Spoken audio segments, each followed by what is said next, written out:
শাড়ি পরলে আমার confidence level বেড়ে যায়। কেন, আপনার বাড়ে না? সাজুগুজু করলে আমার কনফিডেন্স লেভেল বেড়ে যায়, আপনার বাড়ে না বুঝি? শাড়ি পরলে আমাকে মনে হয় কি যে কেউই আর হারাতে পারবে না, আপনার এরকম মনে হয় না বুঝি? সবারই মনে হয়, সবাই চায় তাকে নিজেকে খুব সুন্দর দেখা যাক, ফিটফাট দেখা যাক, সবাই তাকে ভালোবাসুক, সবাই তাকে দেখতে পছন্দ করুক, সবাই তাকে গ্রহণ করতে পছন্দ করুক। স্মার্টনেস মানে কিন্তু সাজুগুজু নয়। স্মার্টনেস মানে হচ্ছে বুদ্ধিমত্তা, কার চিন্তাভাবনা কীরকম সেটাই। কখনোই সাজুগুজুকে আমরা স্মার্টনেস বলবো না, যদিও এটা আমরা জানি। তবুও আউটফিটের কিন্তু দরকার আছে না?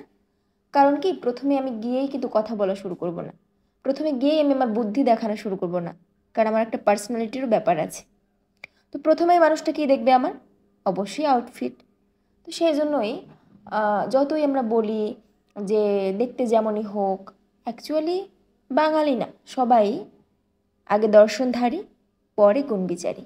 ছেলেবেলায় তো আমার মা বাবাকে বলতো যে তোমাদের মেয়ে তো কালো, এই মেয়েকে তো বিয়ে দিতে পারবা না, এই মেয়েকে বিয়ে দেওয়ার জন্য পার্লারে এখন থেকেই নিয়ে যাওয়া আসা করো। কারণ সবারই চিন্তাভাবনা এটা, মেয়ে কালো হলে তার বিয়ে হবে না, মেয়ে কালো হলে তার ভালো চাকুরি হবে না, সে ভালো দাম পাবে না।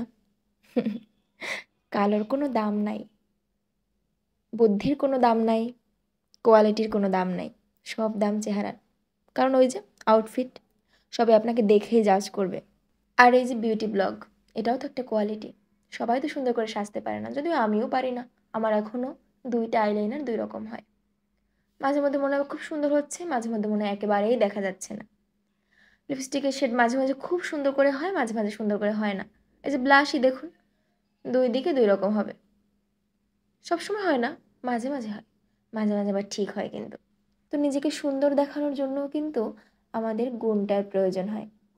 গুণটা বিহাইন্ড দ্য সিনে থাকে, যেটা দেখা যায় না, কিন্তু সেটার সাহায্যেই কিন্তু আমরা নিজেদেরকে সুন্দর দেখাই। যে যতই সুন্দর হোক না কেন, মোটামুটি পারফেক্টলি একটা অর্গানাইজড করার ব্যাপার তো আছে, সেটা কিন্তু গুণের মাধ্যমেই হয়। যদিও আমার তেমন কোনো গুণ নেই, অযথাই এতক্ষণ লেকচার দিলাম আর কি।